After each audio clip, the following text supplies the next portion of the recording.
Hello everyone, myself Sneha Shah from the LG Institute of Engineering and Technology from the Department of Electronics and Communication Engineering.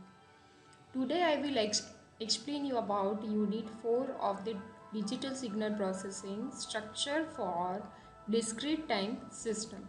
Today we will discuss about structure for IIR filter. Now for this some basic representation should be there. So to know that, first topic is block diagram and signal flow diagram representation of linear constant coefficient difference equations. In this, the first one is adder. And suppose what is adder? Suppose if we want to add two signals, so to add these two signals, first of all we will take the first signal as x1 of n and the second signal we will take as x2 of n. This two signal will get added by using adder. So it will gives you the output as sum of these two signals like x1 of n plus x2 of n. So to adding this two term, we have to use this representation as adder. Now the second point is summing device.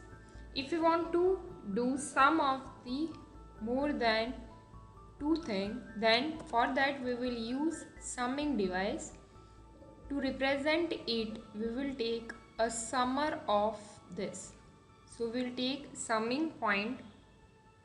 In this, suppose if we will take three different sequence like x1 of n, y of n and w of n, then these three terms will get added and it will gives you the output as x of n plus y of n plus w of n. Now the next point is constant multiplier. Suppose we want to multiply the original signal x of n with a constant term. So to multiply this, we will use constant multiplier. So suppose if we want to get the output a into x of n, the representation is like this.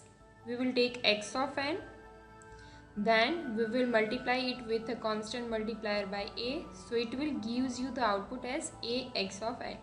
So x of n multiply with a, so this representation will shows you the constant multiplier.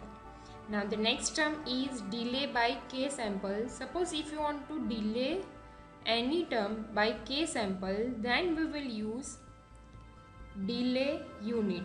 Now how will representing it? It will be representing by z raised to minus k. So suppose if we will take input signal x of n, then we will apply it to the delay unit, then it will gives you the output as x of n minus k. This one is minus k, so it will gives you delay by a k sample. Now the next point is advance by k sample. Suppose if we want to do advancement by the k sample, so for that we will use z raised to k instead of z raised to this minus k. So if we will take x of n and we are applying it into the z raised to k block, then it will gives you the advancement in the input term. So it will gives you the output as x of n plus k. So what are the advantages of this block diagram representation? From the block diagram representation, we can easily, by observing the block diagram, we can easily return the computational algorithm. So the first advantage is easy computational algorithm. Then the second advantage is relationship between input and output can be determined easily. Easily we can determine the relationship between input and outputs.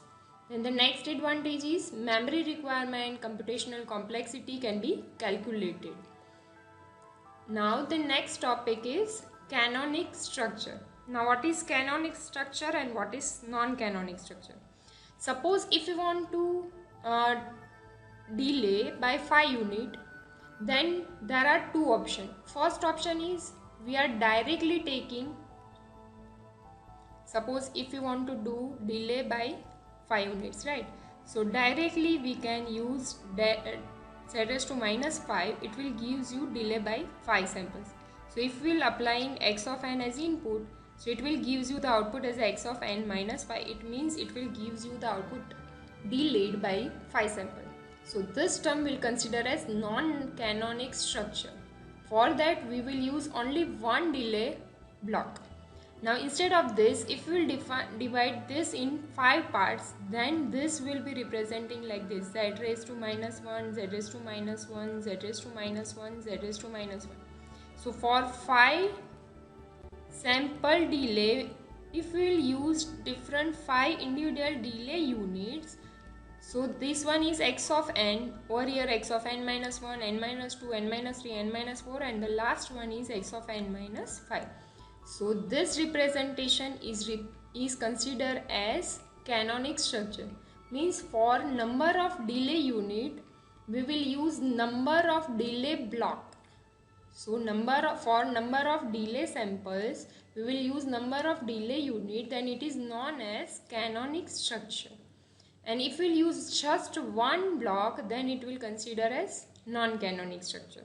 So if we will define canonic structure, it will be defined like if the number of delay elements in the block diagram is equal to the order of difference equation of a digital filter, then the realization structure is known as canonic structure.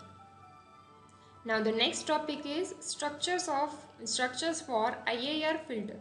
There are basically 3 types of structures for the IIR filter. First one is direct form structure, then the next one is cascade form structure, and the next one is parallel form structure. Now direct form structure will further divide into 2 parts: direct form 1 structure and direct form 2 structure. So the next topic is direct form 1 structure.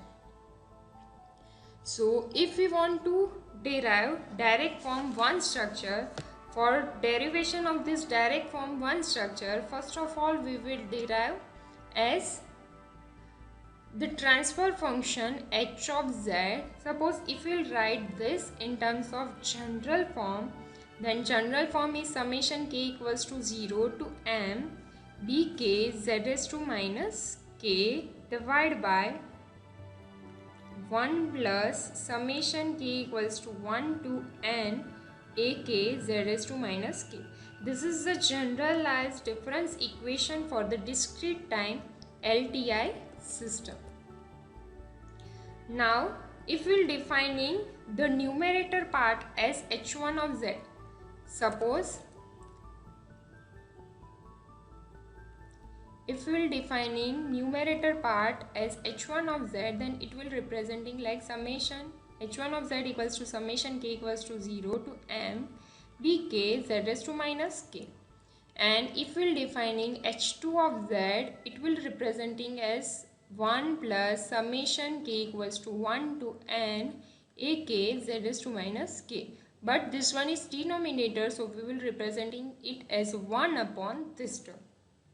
Now if we will defining any system, the system transfer function will representing as h of z. Over here we are applying input as x of z, it will gives you the output y of z, right?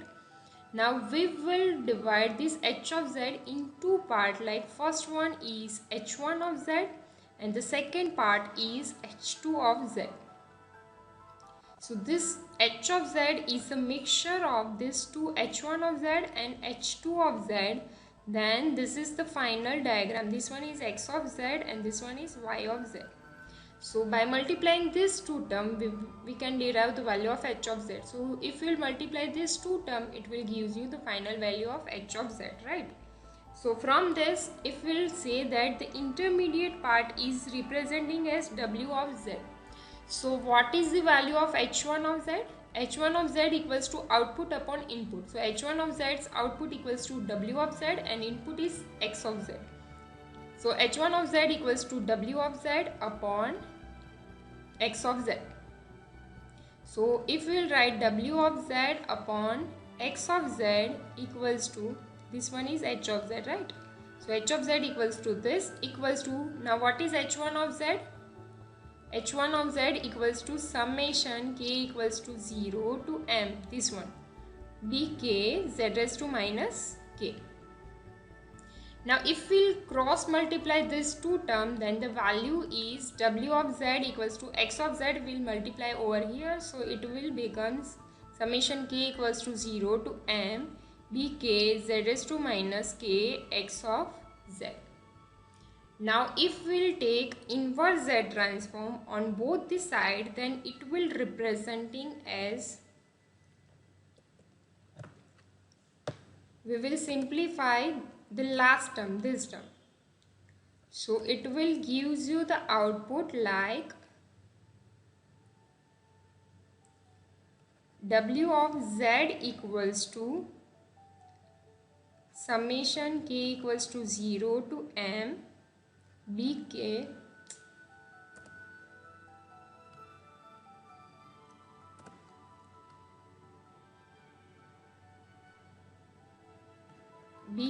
z raised to minus k x of z, right? Last equation is like this.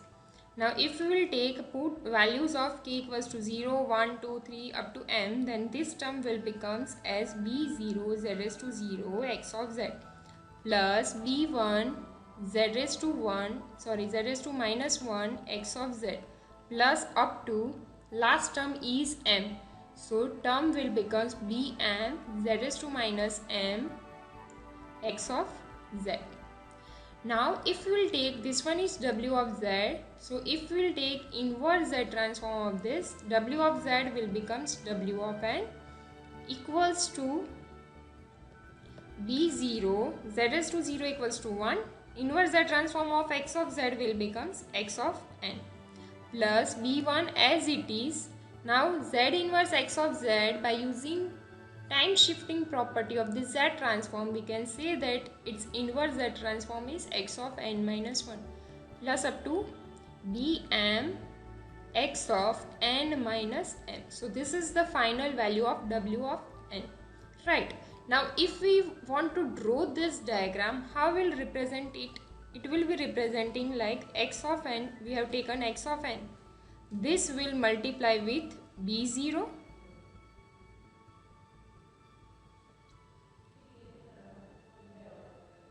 it will add with all this term, and it will gives you the output as w of n, right? So to get this, now x of n minus 1, it will representing as delay by 1 unit, and we are representing this structure in canonic form. So over here we will representing it in terms of z raised to minus 1.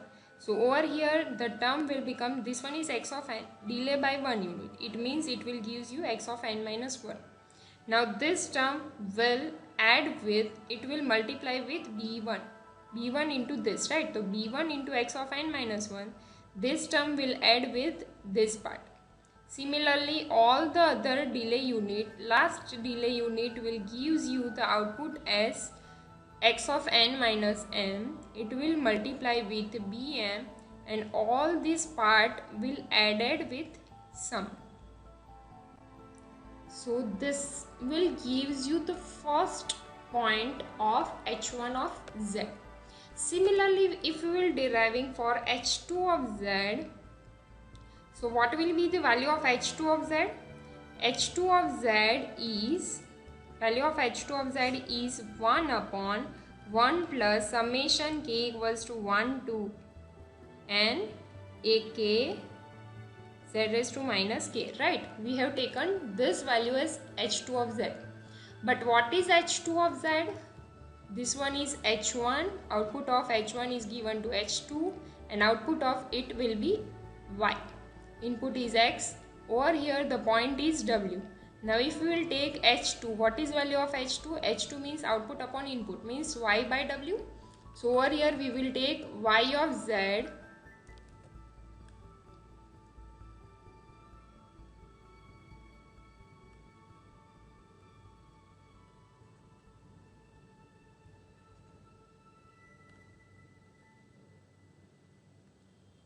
we will take y of z divided by w of z. Now we will cross multiply these two terms, w of z into 1, it will gives you output as w of z. This will multiply over here, it will gives you 1 into y of z, means y of z plus summation k equals to 1 to n ak z raised to minus k into y of z. Now we will take output is what? Y, right? So we will take this as final term as y of z equals to, so all this term goes over here, so it will gives you the output as w of z. This term goes over here, it means minus summation k equals to 1 to n ak z raised to minus k y of z. Now if we'll put all the values of k, then this term will becomes a1 z raised to minus 1. If we will take k equals to 1, y of z minus a2 z raised to minus 2 y of z up to up to n. So last term is a n z raised to minus n y of z. Now if we will take inverse z transform of this, then y of z will becomes y of n, w of z will becomes w of n minus a1 constant as it is. Now this term will representing y of n, because of this delay it will representing y of n minus 1 up to last term is a n, this term representing y of n minus capital N terms. So now if we want to draw this output, the output is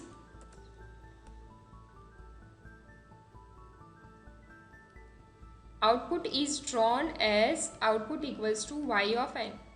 And what is the input? Input is wn for the term of h2 of z, right?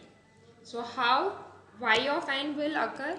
Y of n will occur because of wn minus this term. In this we will use y of n minus 1. It means delay in the output. So we will put delay unit at the output side. So this one is output, right? Over here we will take delay unit. So y of n z inverse means it will gives you delay in output. Now this will multiply with b1. Sorry, a1, because we have taken constant as a1 and this one is minus a1. So we will take minus a1.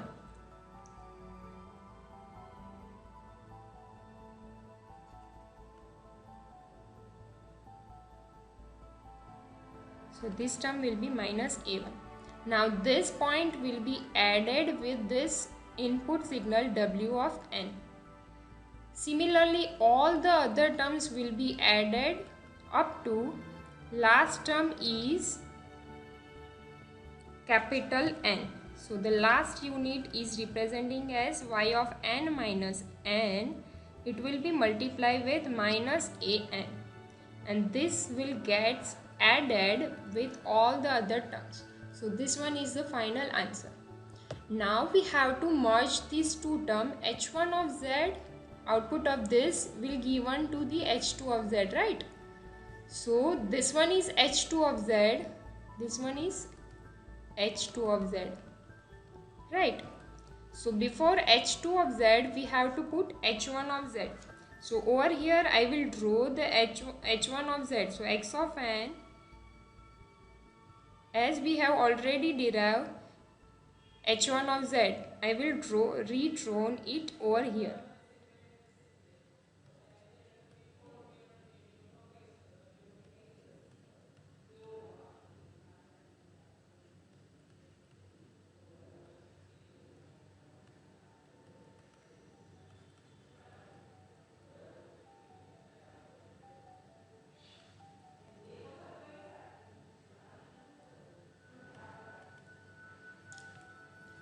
So this is the final answer. This one is h1 of z, this one is h2 of z. So this is the final structure of direct form 1. Now from this, if we will compute the computational complexity for this structure, then what will be the computational complexity? How many number of multiplications are there? Over here b1, 2, 3, 4 up to m, right? So m number of multiplication for this stage, 1, 2, 3, 4 up to n. So n number of multiplications are there. and over here we have multiply with 1. So 1 multiplier for this term. So total number of multiplications are m plus n plus 1. Now how many number of adders should be there? Suppose if you want to add 1 plus 2. So to add two terms 1 plus 2 means to add two number we have to use only one adder, means less than 1. Suppose if we will add 1 plus 2 plus 3 means we want to add three different number, then we will use two adders, right? So number of terms minus 1, that number of adders will be required. So number of adders will be m plus n. And the last one is number of memory locations. So how many numbers of memory locations will be there? This one is m plus n plus 1. So number of multipliers will consider as number of memory locations. So if we will compute the complexity, so computational complexity equals to number of multiplication equals to m plus n plus 1, number of additions equals to m plus n, number of memory locations equals to m plus n plus 1. Now direct form 2 structure. Why we are designing direct form 2 structure? Over here the number of memory locations are too many, m plus n plus 1. Now to reduce this number of memory location, in this direct form 1 structure, as we have taken h1 as numerator part, h2 as denominator part, if we will reverse these two orders, then we can merge these two memory locations, right? So by merging these two memory locations, the number of memory locations can be reduced. So this structure can be redrawn in the direct form 2 structure like this.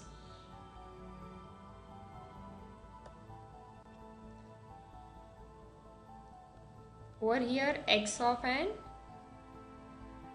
First I will draw the denominator part. Then I will draw the numerator part.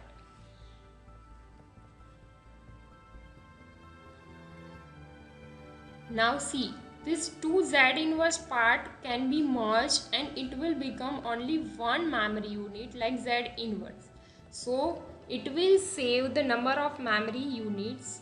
So to increase the number of memory location for different applications, we will use direct form 2 structure.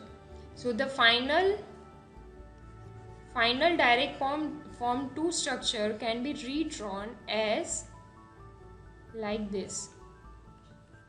After merging over here,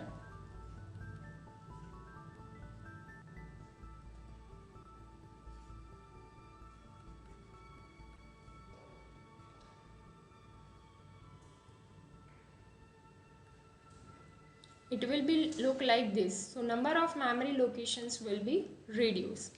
So if we will calculate computational complexity for this, number of multiplications will remain same, number of additions will also remain same, but the number of memory locations can be reduced to maximum number of m and n.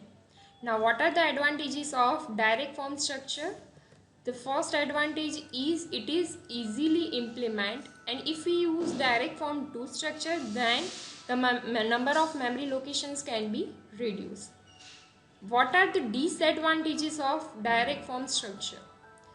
There are basically it is sensitive to the effect of quantization errors in the coefficient, and it is not preferred in the practice.